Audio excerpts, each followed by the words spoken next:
Presiden Amerika Serikat Donald Trump mengungkap cadangan minyak AS lebih banyak ketimbang Rusia, bahkan jika digabungkan dengan Arab Saudi. Hal itu dijelaskan saat membahas gencatan senjata dengan Iran. Trump menjelaskan sebagian besar kapal penyebaran jauh Iran hilang dan akan melakukan blokade di Selat Hormuz. Trump mengungkap sejumlah negara yang membutuhkan minyak justru datang ke Amerika Serikat. But there are many boats heading toward our country to fill up with oil and then go and take it. So they're not going to go through the Hormuz Strait. And ultimately that'll be corrected. But in the meantime, they're using us. We have more oil because of Drill Baby Drill. We have more oil than Russia and Saudi Arabia put together. Saudara, Irak mengambil langkah strategis sejak memanasnya Selat Hormuz. Konvoi truk tangki minyak mentah milik Irak melintasi perbatasan Al-Tanf menuju Suriah, menuju kilang Banias untuk diproses dan juga diekspor lebih lanjut. Kantor berita Irak melaporkan Kementerian Perminyakan Irak telah mulai mengekspor minyak mentah melalui jalan darat melewati Suriah, berkoordinasi dengan otoritas Suriah untuk memastikan transit yang aman ke terminal ekspor. Langkah ini dimaksudkan untuk mendukung perekonomian Irak dan memperluas kapasitas ekspor. Irak membuka kembali perlintasan perbatasan Al-Waled setelah lebih dari 11 tahun ditutup untuk memungkinkan melepas 500 truk tangki per hari ke pasar internasional.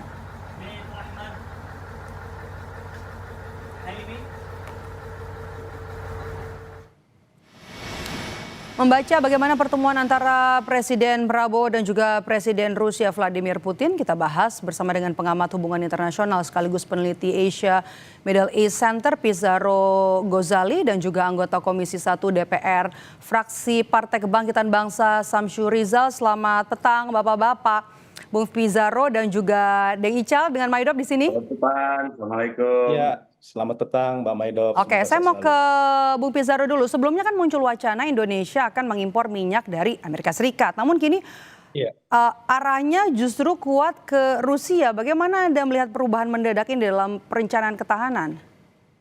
Iya, kalau kita lihat Mbak Maidop ya, bahwa Indonesia tidak bisa melakukan diversifikasi impor ya hanya kepada Amerika Serikat. Harus ada berbagai sarana impor yang lainnya yang harus dikejar oleh Indonesia ke berbagai negara ya. Karena kalau kita hanya mengandalkan Amerika Serikat, tentu itu juga kurang dan belum tentu kemudian kapasitas dan kualitas minyak Amerika Serikat itu setara juga dengan kilang-kilang minyak yang ada di Indonesia. Dan yang kedua, jangan lupa Mbak Maidop bahwa sekarang kita mengetahui ya kekuatan geopolitik Blok Timur sekarang dengan peran Amerika Serikat dan Iran ini terbukti mereka memiliki peran yang sangat vital ya, bahwa Iran ini bisa bertahan dalam gempuran 40 hari yang sudah dilakukan Amerika Serikat itu tidak mungkin tanpa peran serta dari Tiongkok, dari Rusia dan kemudian dari Blok Timur yang lainnya. Apalagi Mbak Maidop, kita memang harus melakukan politik bebas aktif. Kita tahu kita sudah masuk BOP, jangan lupa kita juga punya hubungan dengan BRICS ya.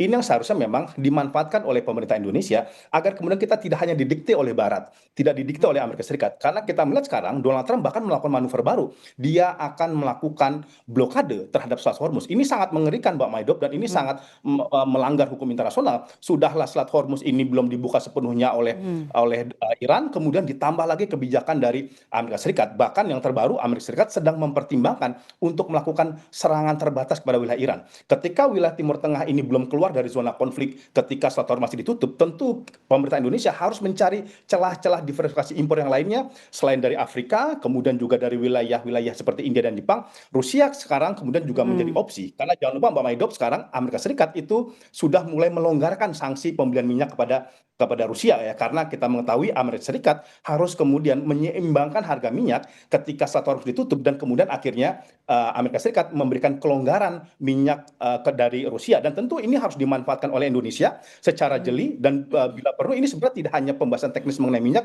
ini juga mendorong kemudian bagaimana negara-negara besar seperti Rusia, Tiongkok dan kemudian Amerika Serikat memastikan deeskalasi dan gencatan senjata itu benar-benar terjadi di wilayah Iran. Oke, ini juga menarik ya, karena kan pertemuan ini terjadi berlangsung setelah mandeknya perundingan antara Iran dan juga Amerika Serikat begitu ya. Kemudian bagaimana kita melihat kekuatan dua blok ini? Blok mana yang sebenarnya yang paling kuat dan bagaimana kita kemudian membaca sikap dari Presiden?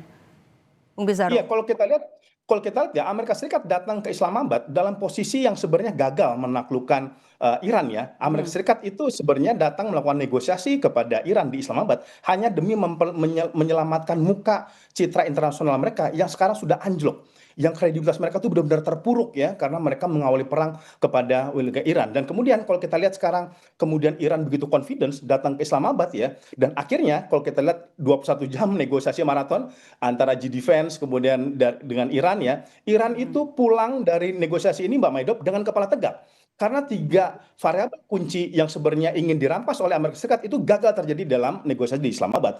Pertama ya, bagaimana Amerika Serikat meminta bahwa Iran itu kemudian harus melakukan zero enrichment uranium. Ya, jadi Iran itu bahkan tidak hanya tidak boleh membuat senjata nuklir, bahkan uraniumnya itu harus dibikin zero enrichment uranium. Kedua, Iran itu masih memegang kontrol Selat Hormuz. Tadinya kan Donald Trump itu kan gila, dia tuh pengen punya konsesi di situ. Selat Hormuz yang sebenarnya itu ada di wilayah Iran yang berbatasan dengan Oman, itu Donald Trump itu menginginkan agar Amerika juga punya wewenang mengatur Selat Hormuz. Itu pun gagal, ditekan kepada Iran. Yang ketiga, memutus jaringan Iran kepada kelompok-kelompok proksi yang ada di wilayah Timur Tengah seperti di Libanon, di Yaman yang diminta itu oleh Donald Trump itu diputus. Ini juga gagal dalam negosiasi di Islamabad kemarin. Dan kemudian Mbak Maidop ya, kalau kita melihat sekarang negosiasi itu berlangsung di Islamabad, kalau saya bisa mengatakan sebenarnya di balik layar kenapa Pakistan dipilih itu ada Cina dan Rusia.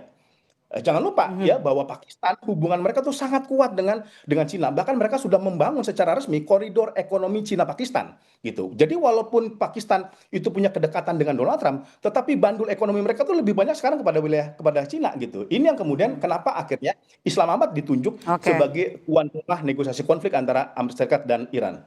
Oke, dari Bung Bizoro saya mau tanya ke DPR nih, bagaimana kemudian rekomendasi dari DPR terhadap perencanaan ketahanan energi kita ini?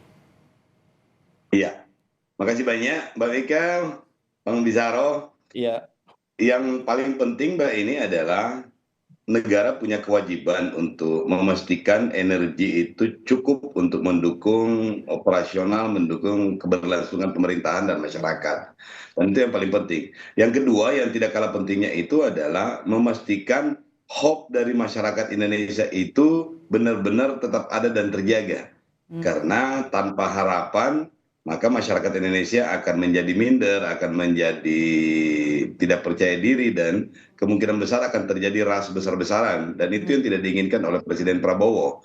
Oleh karena itu, beliau harus menunjukkan bahwa ada usaha yang akan kita lakukan secara terus-menerus untuk memastikan ketahanan energi itu bisa terjaga. Dan ini bukan hanya yang dilakukan oleh Presiden Prabowo, tetapi hampir semua komponen.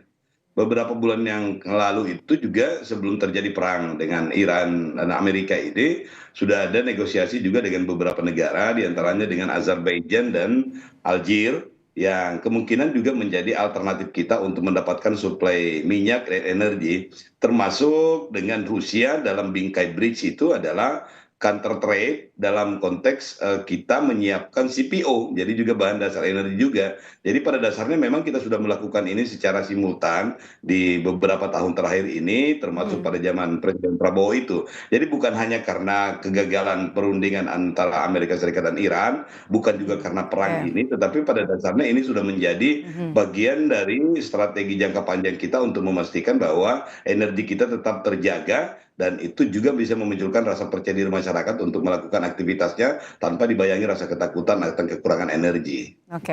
Ya, demikian Mbak. Oke, Bung Bizaro, Rusia kan kita tahu ya punya kedekatan strategis dengan Iran. Apakah kunjungan Presiden ke Rusia bisa dibaca sebagai apa ya, kita katakan upaya lobby tidak langsung terhadap Iran untuk mengamankan kepentingan energi atau stabilitas kawasan Timur Tengah? Anda melihat seperti itu?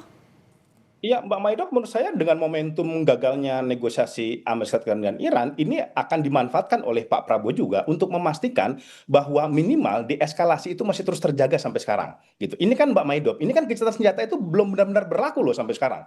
Karena walaupun ada namanya gencatan senjata, tetapi dibawa di akar rumput ya, dia terbaru Netanyahu mengatakan kami sedang mempertimbangkan secara matang untuk melakukan resumption ya, perserangan balik kembali kepada wilayah Iran, yang artinya ini ini kemudian bukan tidak mungkin ini gencatan senjata ini akan pecah. Kalau gencatan senjata ini pecah bahkan eskalasi lebih besar, maka kita tidak bisa mengandalkan lagi tuh untuk mengimpor minyak dari wilayah Selat Hormuz. Artinya apa? Saya melihat bahwa kunjungan Pak Prabowo ini tidak hanya membahas secara detail ya Oke. hubungan kita untuk membeli minyak, tetapi juga memastikan bagaimana negara-negara superpower geopolitik ini bisa memberikan perdamaian dan menjamin peperangan itu tidak berjalan dalam skala luas di wilayah Teluk. Oke, kalau begitu bagaimana kemudian kita membacanya, Bung Pizarro? Apa yang kemudian harus dilakukan oleh Presiden agar hubungan dengan Rusia ini tidak dianggap sebagai ancaman oleh Amerika Serikat sehingga Indonesia juga tidak terkena dampak sekunder dari rivalitas mereka? Betul. Ini kan yang dari dulu tuh kita tertahan ya ingin membeli minyak dari Rusia karena ada ancaman sanksi sekunder gitu loh. Ini yang kemudian membuat opsi kita untuk membeli minyak dari non Teluk atau non Afrika itu tidak banyak Mbak Maidop ya. Dari dulu sebenarnya lobby dari era Pak Jokowi ya Pak Samsuri paham betul ya Iya. bahwa kita sejak dulu memang ingin membeli minyak dari Rusia karena Rusia sudah menawarkan Mbak Maidop kepada kita. Tetapi hambatan kita itu kan itu kita ketika kita membeli minyak dari Rusia, pertama sistem transaksi dari perbankan Amerika Serikat pasti akan memblokir. Tidak mudah kita kemudian untuk membeli minyak dari Rusia. Yang kedua ialah ancaman sanksi dari Donald Trump seperti itu. Ini kan kemudian hanya dilonggarkan sementara aja nih Mbak Maidop ya. Amerika Serikat Oke. melonggarkan sanksi kepada Rusia agar Ya. bisa menstabilkan harga minyak dunia gitu. Oke. Tapi ini terbatas waktunya dan ini harus dimanfaatkan oleh pemerintahan Pak Prabowo sekarang dan juga Indonesia harus berani juga berkata kepada Donald Trump, ini terjadi karena Anda yang mau mulai perang. Maka kami tidak ada pilihan untuk melakukan diversifikasi impor kepada Rusia. Oke, oke, baik. Kemudian juga rekomendasinya seperti apa dari DPR? Kira-kira di pertemuan empat mata antara Presiden Prabowo Subianto dan juga Presiden Vladimir Putin, apa kemudian akan deal begitu, Deng? Ya, pasti ada deal. Kalau menurut kami pasti ada deal.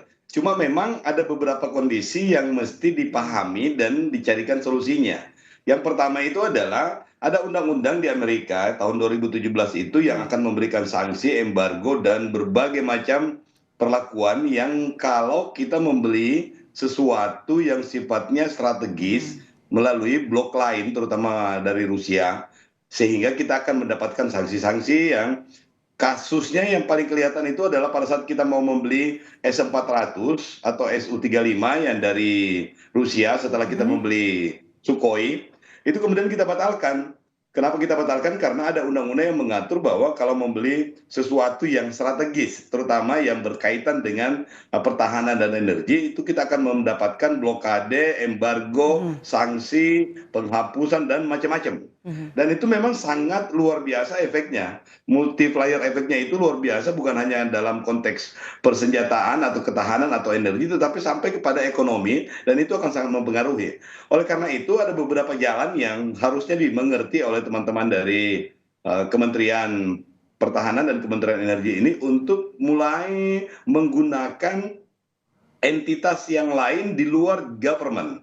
Jadi bukan lagi dalam konteks Oke. G2G, tetapi kita menggunakan strategi business to business. Jadi ada B2B yang kita kembangkan itu, dan kita di Indonesia itu hanya punya Pertamina. Sementara Petral ini kan lagi bermasalah. Dan ada beberapa perusahaan-perusahaan yang kecil yang dalam skala tertentu itu memungkinkan untuk dilakukan. Dan ini adalah salah satu alternatif Oke. yang memang kita juga minta direkomendasikan kepada Kementerian Luar Negeri itu untuk mengidentifikasi perusahaan-perusahaan yang transnasional dari Rusia dan beberapa negara lainnya itu untuk melakukan kontak dengan beberapa entitas bisnis di Indonesia sehingga ada alternatif walaupun jumlahnya Baik, kecil. kami sudah tetapi ini bisa dapat menjadi poin cadangan Anda. yang efektif. Deng Ical, Presiden Prabowo Subianto sudah Iya. tiba di Moskwa, Rusia pada Senin pagi waktu setempat. Pagi. Pertemuan juga nanti akan dilakukan, pertemuan yang sangat penting. Dua pemimpin negara di tengah setelah buntunya perundingan antara Iran dan Amerika Serikat. Kita tunggu apa hasil pertemuan empat mata dari keduanya. Terima kasih sudah bergabung bersama kami dan juga memberikan perspektif Bung Pizarro dan juga Deng Ical di Kompas Petang hari ini. Sehat selalu, Bapak-Bapak.